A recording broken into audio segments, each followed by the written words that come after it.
Tout pour investir. Investir autrement.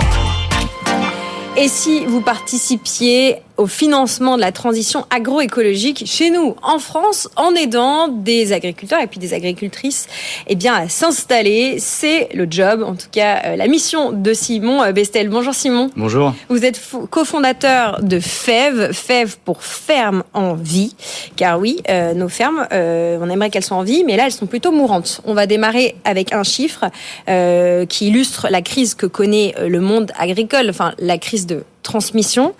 Il y a 220 000 fermes qui vont être à transmettre d'ici une dizaine d'années, on va dire, d'ici 2033. Et il y en a plus de la moitié qui risquent de disparaître. Exactement, donc ils risquent de disparaître ou de partir à l'agrandissement, ou tout simplement, effectivement, plus avoir du tout d'activité sur ces fermes, oui. Alors on parle évidemment d'entrepreneurs, d'entrepreneuses, d'agriculteurs, d'agricultrices, on parle de notre tissu agricole. Comment on rattache ça à nous, nos finances personnelles, sans hypocrisie, sans volonté de dire « Ah oui, moi je m'intéresse aux fermes et à l'agriculture, du coup je mets de l'argent dedans ». Comment on fait le lien de plein cœur entre ces deux sujets ? C'est pour ça qu'on a créé FEV, mais c'est vrai que c'est difficile pour un particulier aujourd'hui d'investir dans une exploitation agricole. Ça se fait pas comme ça, il y a des règles assez strictes sur le sujet, mais donc nous on a créé FEV pour permettre justement aux citoyens, via la foncière solidaire, les FEV, de mettre un peu d'argent à partir de 500 € pour financer cette installation et cette transmission de ferme en permettant d'installer des jeunes avec un projet agroécologique.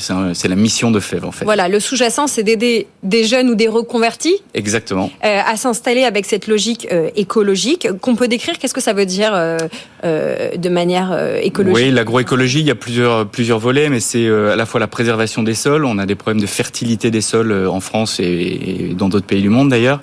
C'est le bio, c'est la restauration de haies pour préserver à la fois la biodiversité et la ressource en eau. C'est en fait toutes les pratiques qui vont utiliser les ressources naturelles pour préserver ces ressources tout en produisant une alimentation saine pour nous. Il faudrait plus qu'une chronique de quelques minutes pour couvrir ce sujet. On essaye de faire notre job en envisageant ces investissements comme d'autres investissements dans cette émission. Ouais.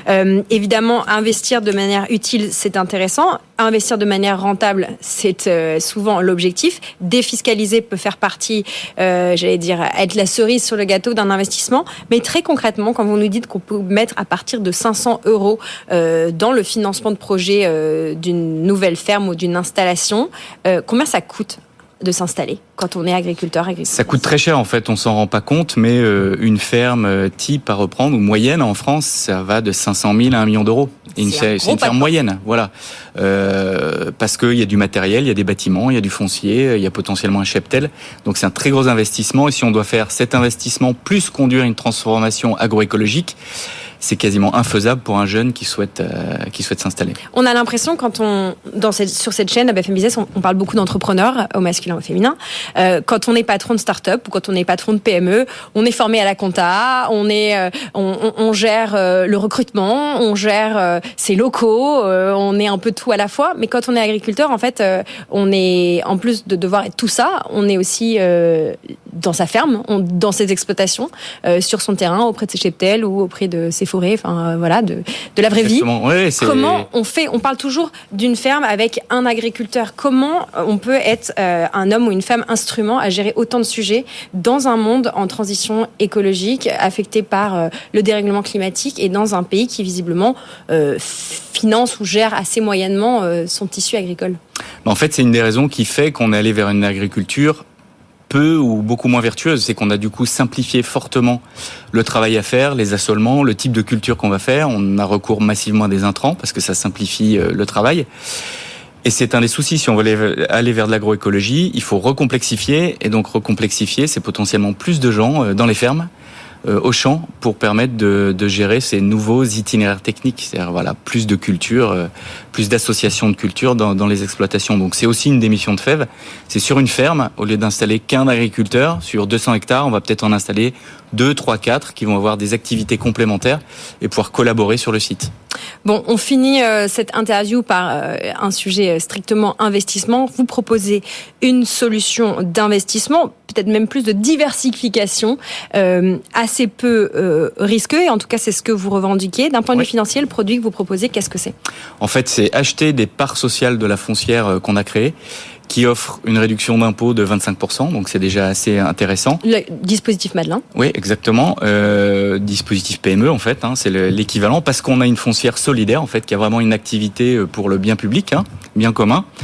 Et donc cette foncière va racheter les fermes, les louer aux porteurs de projets qui s'installent avec un projet agroécologique. La foncière va ensuite toucher les loyers de la part du porteur de projet installé. Et à terme, lorsque le porteur de projet souhaitera racheter la ferme, il pourra le faire. Donc la foncière va récupérer, le montant investi initialement.